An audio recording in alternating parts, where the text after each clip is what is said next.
E amigas, vamos a mais um momento da liturgia da palavra que eu transmito nas minhas redes digitais, com antecedência até para que os meus irmãos católicos possam se informar, presidentes de celebrações da palavra, eucarísticas, grupos de oração, fiéis em geral, né, se antecipem e possam saber o que vai acontecer na missa, quais as leituras.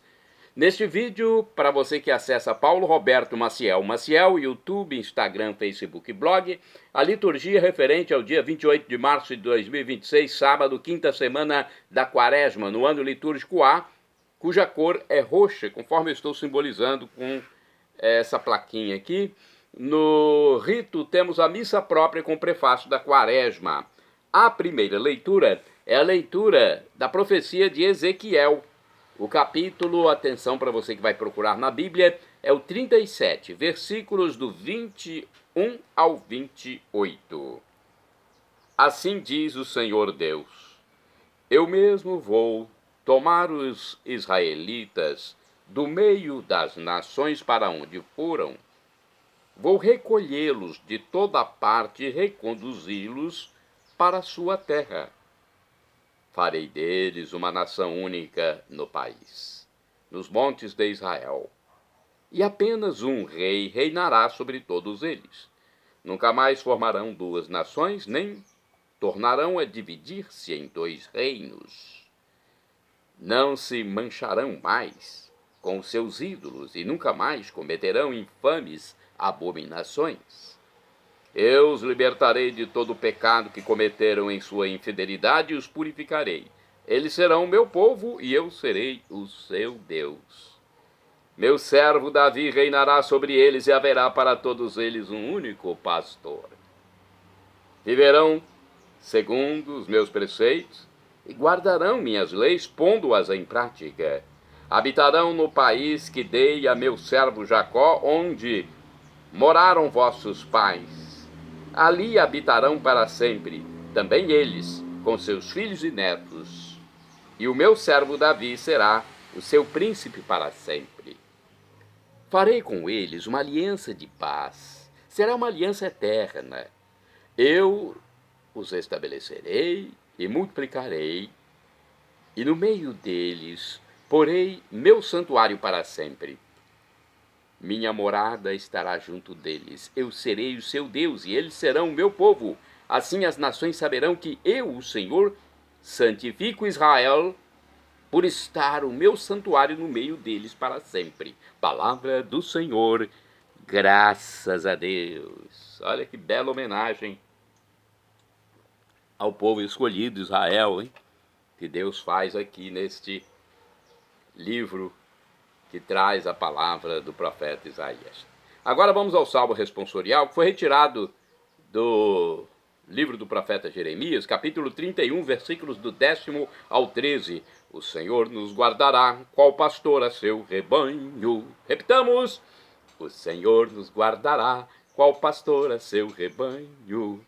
Ouvi, nações, a palavra do Senhor, e anunciai-a nas ilhas mais distantes. Quem dispersou Israel vai congregá-lo e os guardará qual pastor a seu rebanho. O Senhor nos guardará qual pastor a seu rebanho. Pois, na verdade, o Senhor remiu Jacó e o libertou do poder do prepotente. Voltarão para o monte de Sião. Entre brados e cantos de alegria afluirão para as bênçãos do Senhor. O Senhor nos guardará, qual pastor a seu rebanho. Então a virgem dançará alegremente. Também o jovem e o velho exultarão. Mudarei em alegria o seu luto. Serei consolo e conforto após a guerra. O Senhor nos guardará, qual pastor a seu rebanho. Repitamos: o Senhor nos guardará, qual pastor a seu rebanho. Agora vamos ao Evangelho, escrito por São João, capítulo 11, versículos do 45 ao 56. Salve, ó Cristo, imagem do Pai, a plena verdade nos comunicai. Lançai para bem longe toda a vossa iniquidade, criai em vós um novo espírito e um novo coração. Salve, ó Cristo, imagem do Pai, a plena verdade nos comunicai. O Senhor esteja convosco, Ele está no meio de nós. Proclamação do Evangelho de Jesus Cristo segundo São João. Glória a vós, Senhor. Pelo sinal da Santa Cruz, purificai, Senhor, minha mente, meus lábios e meu coração, para acolher vossa palavra e que produza frutos na minha vida. Naquele tempo, muitos dos judeus que tinham ido à casa de Maria e viram o que Jesus fizera, creram nele. Alguns, porém, foram ter com os fariseus e contaram o que Jesus tinha feito. Então os sumos sacerdotes e os fariseus reuniram o conselho e disseram: que faremos? Este homem realiza muitos sinais. Se deixarmos que ele continue assim, todos vão acreditar nele e virão os romanos e destruirão nosso lugar santo e nossa nação. Um deles, chamado Caifás, sumo sacerdote em função naquele ano, disse: vós não entendeis nada. Não percebeis que é melhor um só morrer pelo povo do que perecer a nação inteira? Caifás não falou isso por si mesmo. Sendo sumo sacerdote em função naquele ano, profetizou que Jesus iria morrer pela nação. E não só pela nação, mas também para reunir os filhos de Deus dispersos. A partir desse dia, as autoridades judaicas tomaram a decisão de matar Jesus. Por isso, Jesus não andava mais em público no meio dos judeus. Retirou-se para uma região perto do deserto, para a cidade chamada Efraim. Ali permaneceu com seus discípulos. A Páscoa dos judeus estava próxima. Muita gente do campo tinha subido a Jerusalém para se purificar antes da Páscoa. Procuravam Jesus e, ao reunirem-se no templo, comentavam entre si: que vos parece? Será que ele não vem para a festa? Palavra da salvação. Glória a vós, Senhor. Vamos ver os comentários sobre o texto. Aqui no livro Deus Conosco, temos aqui o seguinte: muitos judeus que viram o que Jesus fizera, creram nele. Alguns, porém, foram ter com os fariseus e contaram o que Jesus tinha feito. Não era possível negar que Lázaro tinha morrido e que 4 dias depois voltara à vida, chamado por Jesus. Diante do milagre, muitos acreditaram no poder de Jesus. Outros, porém, não acreditaram nele e resolveram ver o que podiam fazer para o destruir. Acreditar ou não em Jesus será sempre uma decisão pessoal e livre, ainda que para acreditar nele, precisemos da graça de Deus. Olha, o bem e a vida sempre saem vitoriosos. Lázaro está vivo e bem diante de todos. Isso não agradou os sumos sacerdotes e fariseus, que planejaram a morte de Cristo. Os amigos das estruturas injustas não permitem que o bem seja realizado. A justiça incomoda a injustiça. Os cristãos, na força da fé, na verdade de Cristo, podem revolucionar o mundo e transformá-lo, mesmo enfrentando as adversidades. Mais uma reflexão aqui do livro Palavra e Vida. Vejamos o que está escrito aqui para nos esclarecer, principalmente sobre o Evangelho. Caifás diz que é conveniente que um morra em lugar do povo e que não pereça a nação inteira. O evangelista João diz que Caifás fala profeticamente porque Jesus ia morrer não só pela nação, mas para reunir todos os filhos de Deus dispersos. Para Caifás, Jesus precisa morrer para que tudo continue tal qual tinha sido, para que nada mudasse.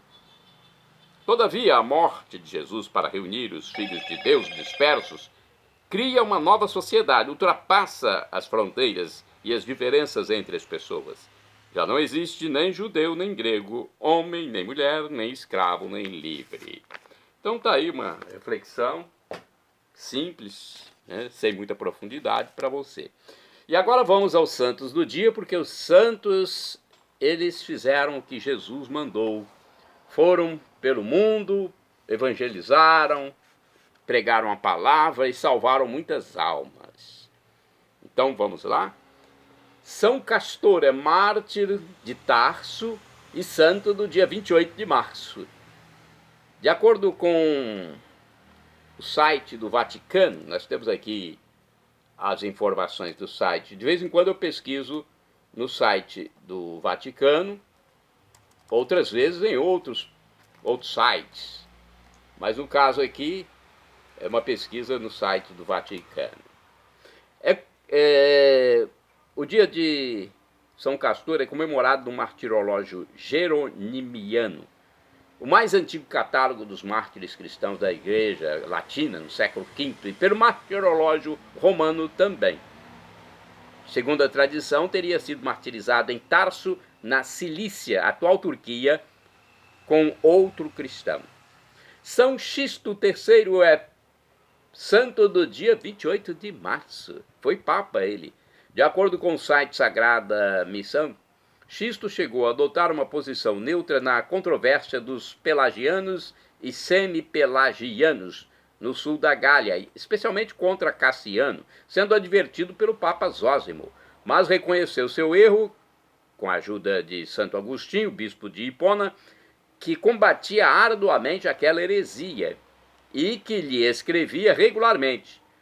Ao se tornar papa em 432, Xisto III agiu com bastante austeridade e firmeza.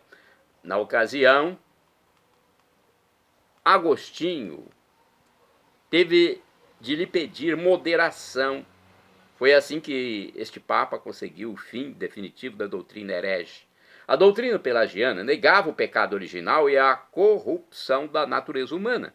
Também defendia a tese de que o homem por si só possuía capacidade de não pecar, dispensando dessa maneira a graça de Deus. Ele também conduziu com sabedoria uma ação mais conciliadora em relação a Nestório, acabando com a controvérsia entre João de Antioquia e Cirilo, patriarca de Constantinopla, sobre a divindade de Maria. Em seguida, demonstrou a sua firme autoridade papal na disputa com o patriarca Proclo. Xisto III teve de escrever várias epístolas para manter o governo de Roma sobre a Ilíria, contra o imperador do Oriente, que queria torná-la dependente de Constantinopla. Depois do concílio de Éfeso, em 431, em que a mãe de Jesus foi aclamada Mãe de Deus, o Papa Xisto III mandou ampliar e enriquecer a basílica dedicada à Santa Mãe das Neves, situada no Monte Esquilino, mais tarde chamada Santa Maria Maior. Esta igreja é a mais antiga do Ocidente, foi dedicada a Nossa Senhora. Desta maneira, ele ofereceu aos fiéis um grande monumento ao culto da bem-aventurada Virgem Maria, a qual o católico presta culto de hiperdulia, ou seja, de veneração maior do que a prestada a outros santos. Xisto III mandou buscar na Terra Santa as tábuas de uma antiga manjedoura, que, segundo a tradição, havia acolhido o menino Jesus na gruta de Belém, dando origem ao presépio. Introduziu no Ocidente a tradição da Missa do Galo, celebrada na noite de Natal, que era realizada em Jerusalém desde os primeiros tempos da Igreja. Durante seu pontificado, Xisto III promoveu uma intensa atividade edificadora, reformando e construindo muitas igrejas, como a exuberante Basílica de São Lourenço, em Lucina, na Itália. Ele morreu em 14 de agosto de 440, deixando a indicação do sucessor para aquele que foi um dos maiores papas dos primeiros séculos, Leão Magno. Olha a história desse papa, Xisto III, santo, né? E inclusive deixou a indicação para outro papa, que se tornou um santo também, e um papa que teve um pontificado enorme. A igreja indicou sua celebração no dia 28 de março, após a última reforma oficial do calendário litúrgico. São Xisto III, rogai por mim, rogai por nós. Shalom Adonai é uma expressão hebraica que significa a paz de Deus, é o que eu desejo para todos vocês. El Shaddai, também do hebraico, significa Deus onipotente, Deus todo-poderoso. Ele proverá aquilo que você deseja se for para o seu bem. O professor e escritor de mais de 100 livros da Igreja Católica, Felipe Rinaldo Queiroz de Aquino, em seu canal no YouTube, onde responde às nossas dúvidas, diz que Deus pode nos dar uma dessas 3 respostas quando pedimos algo. Sim, não ou espere. Qualquer das 3 devemos acatar. Afinal de contas, vem de Deus, que é todo-poderoso, é onisciente, é onipresente. Acate. Eu sei que é difícil. Eu já recebi muitos nãos de Deus. E confesso que na hora eu não entendi, não gostei, depois pedi perdão a Deus. Mas aqueles nãos de Deus que eu recebi, que no princípio eu não gostei, posteriormente se mostraram eficazes na minha vida. Os nãos que eu recebi de Deus serviram para que eu pudesse estar aqui hoje. Caso contrário, se eu não tivesse recebido os nãos, provavelmente não estaria mais aqui. E estou aqui, pela graça de Deus, fazendo essa evangelização, salvando muitas almas, transmitindo a liturgia, a Bíblia, a Palavra de Deus, incentivando muita gente a aderir a Cristo para se salvar para a eternidade. E agora eu clamo Maranatá, como dizemos nós católicos, ou Maranata, como dizem nossos irmãos separados, os evangélicos ou protestantes. Não importa a pronúncia, o significado é o mesmo. Vinde, Senhor Jesus. Um dia ele voltará e será o juízo final. Esteja preparado, creia em Jesus como Deus. Seja batizado e arrependa dos seus pecados aqui na terra. Não vá pensando que pode se arrepender depois. É aqui na terra o dia favorável, a época favorável. E quando Jesus voltar, nós vamos nos encontrar com corpos glorificados, algo inexprimível, indizível, inefável, inexpressável e grandioso.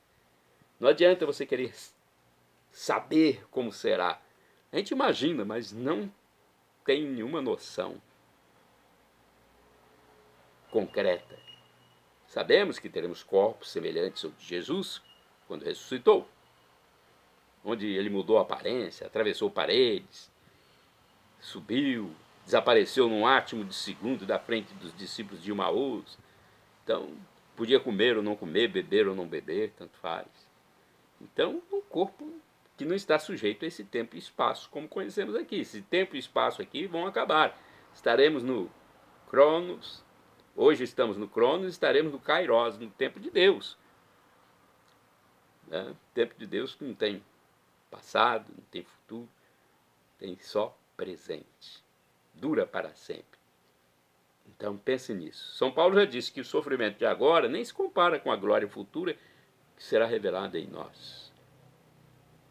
Perdão, Senhor, pelos meus pecados passados, presentes, futuros, físicos e espirituais. Pecados do pensamento, palavras, atos, omissões, e me dê a vida eterna. Meu Jesus, eu quero a vida eterna convosco. Acesse @Paulo Roberto Maciel, Maciel 7919, @Paulo Roberto Maciel 6 / repórterpaulomaciel.blogspot.com e facebook.com/Paulo Maciel da Rádio. Endereço geral, Paulo Roberto Maciel Maciel.